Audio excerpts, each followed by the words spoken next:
Hi, my name is Emirhan. I'm in 10th grade. I'm in United Science International Secondary School. So my project is for blind people. There are so many 45 million people around the world is blind people. So I decided to develop their problems with this project. So this project there are three distance sensors.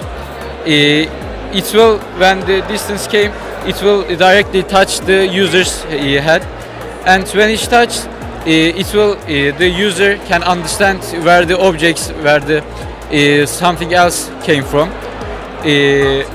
So my supervisor, teacher Ali Cihat, and we decided to do this project. This is the prototype of this project. Maybe we will cancel these cables